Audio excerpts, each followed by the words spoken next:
Tomar un café no puede ser un lujo. Bienvenidos a Expreso Legal, el podcast de justicia financiera de Asoban Abogados. Soy Patricia Sanz, directora de comunicación del despacho, y junto a nuestro director creativo, Antonio Chumillas, en cada episodio, desde el restaurante Caranday de Madrid, te ayudamos a proteger tu economía y reclamar lo que es tuyo.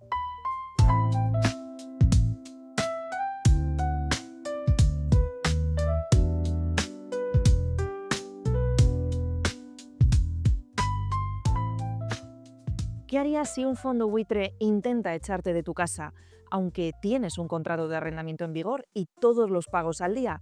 Hoy hablamos de una victoria legal de Asoban Abogados que ha detenido el desahucio injusto de una familia, Joana, Giancarlos y sus hijos, una pareja que llegó a España hace varios años y que ahora ha estado a punto de verse en la calle, porque un fondo buitre intentó echarlos de su hogar, tachándolos de ocupantes ilegales.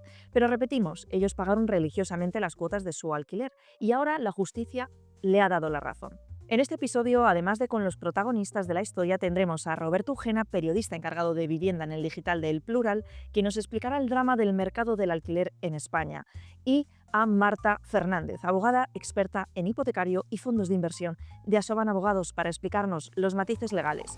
Bienvenidos a Expreso Legal. Comenzamos el primer café de la mañana con Joana, quien junto a su pareja Giancarlos han logrado paralizar ese desahucio y mantener su vivienda. Lo primero de todo, Joana, bienvenida. Muchísimas gracias por estar con nosotros, con Asoban Abogados, en este podcast de Expreso Legal. ¿Cómo recibisteis la noticia? ¿Cuál fue el momento en que el fondo buitre os comunicó que ya no podíais continuar en la casa? Pues hemos recibido una demanda. Una carta, ¿no? Un día que os llegó por debajo de Sí. la puerta. Una demanda que nos llegó. Bueno, nos llegaron dos, uno para mí, otra para él. ¿Y cómo lo vivisteis? Porque, claro, tiene que ser una sorpresa. Vosotros, pues pagabais de forma religiosa vuestro alquiler. Pues no nos lo esperábamos, porque hasta ese entonces no habíamos recibido nada de eso. Teniendo en cuenta que no éramos nosotros los titulares del piso. Realmente el alquiler lo teníais firmado con una persona física, con un propietario anterior, y en algún momento se os notificó que el arrendador había cambiado. Sí, pero fue después de prácticamente un año después de yo alquilar el piso. Después de un año. Sí.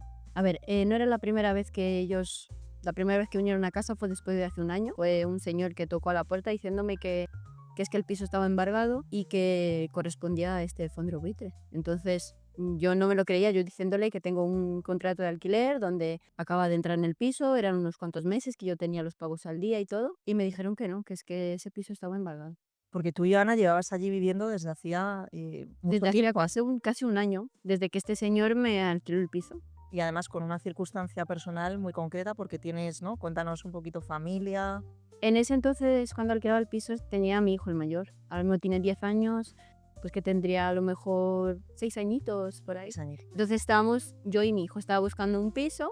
Había escuchado desde que este piso se iba a quedar libre en cuestión de días, y pues fui con mi madre a ver si me lo alquilaban. Y qué suerte que este señor pues me lo alquiló. Que era el anterior al fondo buitre que luego os comunicó Claro. que os teníais que ir. Eso es. Y ya viviendo con Giancarlos, ¿verdad? Y Giancarlos no estaba en ese momento, apareció años después Ah. que yo viviera en ese piso, pero sí, yo entré a vivir con mi hijo allí y este señor me alquiló el piso, diciéndome que el piso era de él, obviamente, como él el propietario del inmueble, claro. ¿Y en qué momento decidís acudir a ayuda legal? O recibís estas dos demandas, ¿no?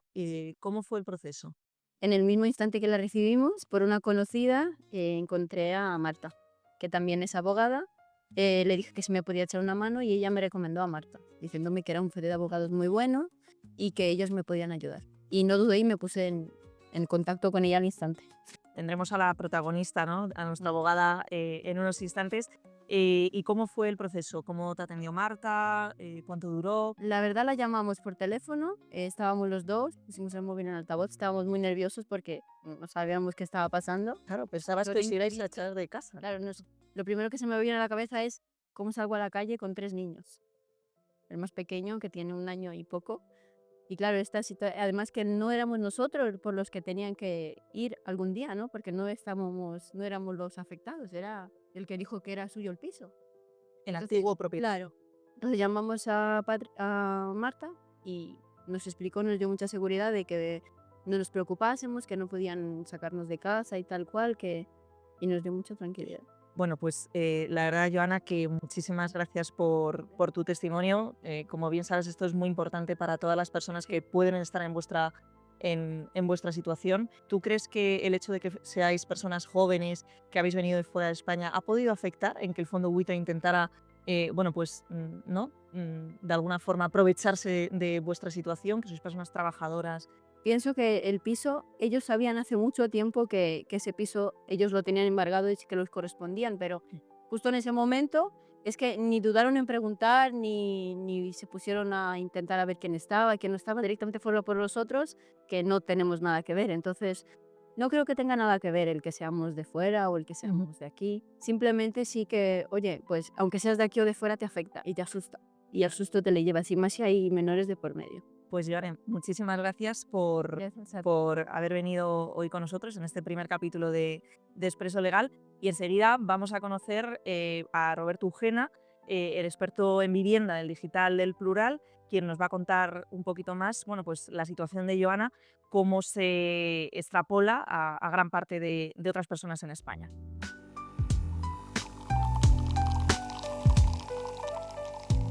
Conocido el duro testimonio de Joana y su pareja Giancarlos, ahora queremos saber, Roberto, como experto en vivienda en el digital de El Plural, ¿es común esta estrategia de los fondos buitre para deshacerse de los inquilinos en España? Pues por desgracia sí. Por desgracia sí, tenemos muchos casos de llamadas telefónicas, visitas a la casa sin previo aviso, misivas por debajo de la puerta que no te esperas, y todas son intentando aprovecharse del desconocimiento, del miedo que sientes en esos momentos, e incluso luego dando un paso más de la falta de recursos que puedes llegar a tener, pues para recurrir legalmente o para tomar otra decisión. Nos decía Joana que en su caso cree que no ha sido porque sean personas que vienen de fuera de España, pero lo cierto es que sí que en común habéis visto muchos casos, por ejemplo, de gente, ¿no?, que esté en situación de vulnerabilidad. ¿Puede que ese sea el matiz que tienen todos en común? Sí, la verdad que también hay que decir que actualmente con los sueldos que tenemos, las medianas que cobramos y relacionándolo con el precio que tenemos de la vivienda, actualmente un currante normal que cobre un sueldo medio, más bien mediano de 1.500, 1.600, 1.700 euros, ya es bastante vulnerable en ciudades como Madrid, Barcelona, donde la vivienda está disparada. Pero si encima a esto le sumamos una situación de inmigración, una madre con hijos pequeños, una familia con cargas familiares como personas mayores, ya la situación se va tornando más dramática y por lo tanto en esas situaciones es casi imposible salir del pozo si no tienes ayuda. ¿Qué impacto ha tenido la especulación inmobiliaria en este tipo de situaciones de desahucios? Bueno, quizá van de la mano porque la vivienda se ha convertido, ya lleva un tiempo, pero sobre todo últimamente se ha convertido en un bien de mercado y por lo tanto la gente como Joana molesta en los barrios, no la quieren en los barrios. La gente trabajadora con sus familias que hace vida en los barrios, estos fondos no la quieren en los barrios, entonces las expulsan para convertirlos en meros parques temáticos para turistas, para hacer más dinero y seguir expulsando a la clase trabajadora de donde tiene que estar, que es en sus barrios, con sus familias, con sus amigos y con su gente. Bueno, la verdad que, o sea, los casos es muy gracioso, ¿no? Porque los casos que nos estás contando, que tú los ves desde el periodismo, en nuestro despacho, lo vemos con nuestros clientes. ¿Observas, Roberto, en todos los casos que os llegan a vuestro periódico, algún patrón de abuso hacia colectivos vulnerables, como inmigrantes, familias de pocos recursos? ¿Cuál es el perfil típico? El caldo de cultivo es mujer trabajadora en situación de inmigración, soltera y encima trabajando a la par, que tiene que hacerse cargo de esa familia, de un alquiler que no para de subir y por supuesto normalmente que la propiedad sea o un fondo buitre o un rentista de más de 10 viviendas o cualquier tipo de entidad financiera que se dedique a especular con la vivienda. Ese caso es de los más dramáticos y los que más llegan tanto al periódico como imagino que a vuestro despacho o a los sindicatos y movimientos que puedan agrupar, porque yo creo que no hay mayor vulnerabilidad que juntar todas esas condiciones. Sin ninguna duda. Pues Roberto, de verdad que muchísimas gracias por contar con tu testimonio, porque al final nosotros vemos casos de clientes, pero es muy importante también para nuestra audiencia que conozca bueno, pues los casos reales que llegan a los medios de comunicación en nuestro país. Gracias. Muchas gracias.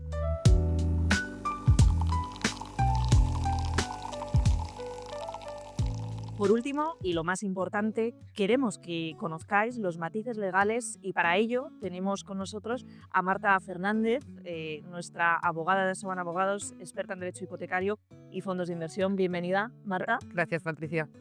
Y la primera pregunta de todas, ¿por qué el fondo de inversión, en el caso de Joana y Giancarlos, no tenía derecho a desalojarles de su hogar? Bueno, en este caso ellos tenían un contrato de alquiler que estaba vigente. El problema era que no lo tenían firmado con el fondo, sino con el antiguo propietario. Pero aquí es verdad... Antiguo propietario, persona física, ¿no? Efectivamente, era una persona física que había hecho un contrato de alquiler con ellos en 2020, ellos lo firmaron, bueno, en este caso Joana y luego se sumó Joan Carlos, y tenían el derecho de seguir en la vivienda porque así lo dice la ley de arrendamientos urbanos. En el momento en el que el propietario cambia, se tiene que subrogar si el contrato está vigente, y eso es lo que pasaba aquí. Se tenía que poner, para que todo el mundo lo entienda, en el lugar del propietario antiguo. Efectivamente, tenía que coger la posición de arrendador, estaba obligado. Y notificarles. El tema de la notificación es verdad que es importante más que nada por el tema del pago de la renta. Es decir, si tú no me notificas que eres el nuevo arrendador, yo no te voy a pagar a ti la renta, sino que se lo voy a hacer a otra persona.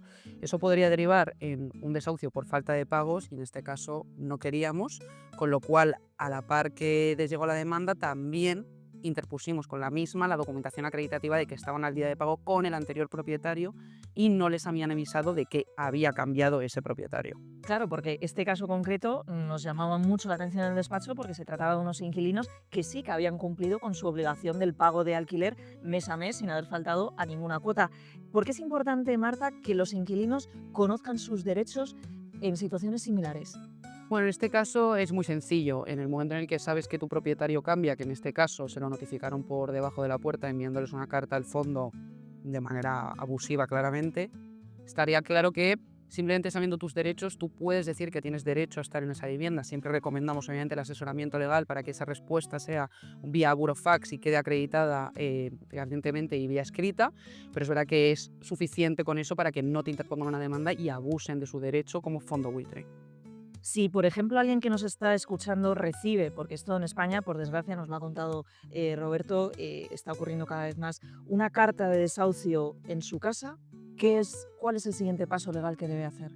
Para mi gusto, nada más llevarte una demanda de desahucio, como suelen darte 10 días de contestación nada más, aunque sean hábiles y se transformen al final en 20 naturales, para mi gusto es acudir a un despacho que esté especializado en esta clase de casos. No todo el mundo conoce lo que es una demanda de desahucio ni cómo funciona, y mucho menos en este caso que no era una demanda de desahucio al uso, sino una demanda de efectividad de bienes reales donde también se había solicitado el lanzamiento, de tal manera que si no cuentas con la asistencia legal concreta, puede que no sepan defenderte a tiempo y pierdas la vivienda. El lanzamiento, que para los que no estén metidos en la jerga jurídica, es que te echen de tu casa. Efectivamente, es el desahucio. El como desahucio, tal y como Pues lo conocemos. ¿Y qué papel juega la mala fe de los fondos buitre en este tipo de casos? En este caso y en la mayoría de los casos donde está un fondo buitre de por medio, como bien ha dicho Roberto anteriormente, aprovechan de que el consumidor no tiene el conocimiento de ningún tipo de legalidad en este aspecto y lo que hacen es interponer mediante el miedo demandas que además, en este caso, insisto, como era una demanda de efectividad de bienes reales, tenía una consignación de 500 euros que había que aportar obligatoriamente a la hora de contestar a la demanda. Y además, la contestación para esta clase de demandas estaba tasada en la ley de tal demanda que tu oposición no era libre. Tenías que ceñirte a lo que la ley te decía. Y si no estaba dentro de ese escenario, no podías contestar. Efectivamente, el fondo, basándose en esto y en que normalmente son personas en vulnerabilidad, se aprovechan de interponer esta clase de demandas para poder echarles rápidamente. Y Marta, hemos visto el caso de personas que sí cumplían con su obligación de pago, pero la realidad es que en España no todo el mundo a veces puede llegar a pagar. ¿Cuál sería el consejo que das a una familia en situación de vulnerabilidad? Bueno, es cierto que siempre que cuentes con un abogado especializado en esta clase de casos vas a conseguir bastante más ayuda. Existe la ley de vulnerabilidad que te permite estar en tu vivienda hasta el año 2028 cuando estás en situación de vulnerabilidad y tienes que contar con asistencia letrada que sepa cuáles son los requisitos y que te pueda ayudar a instar esa vulnerabilidad para no perder tu vivienda. O sea que lo más recomendable, no es porque lo digamos nosotros, pero es acudir a un abogado porque existen herramientas legales en España para proteger a las familias. Efectivamente, tanto la ley de arrendamientos urbanos como en sí la jurisprudencia y la ley de vulnerabilidad en este caso protegen mucho al arrendatario e incluso a ciertos propietarios que no pueden pagar cuotas. Esta ley permite efectivamente proteger a estas familias para que no sean desahuciadas y estén desamparadas en situaciones que nadie quiere estar. Pues Marta, muchísimas gracias por compartir también esa cara, ¿no?, más jurídica de los casos, que al final también pues detrás de los abogados hay personas y pues nosotros en Asoman Abogados, ¿no?, intentamos mucho también estar cerca del cliente, tanto así que les invitamos a podcast, así que de verdad muchísimas gracias por tu análisis Gracias a ti, jurídico. Patricia.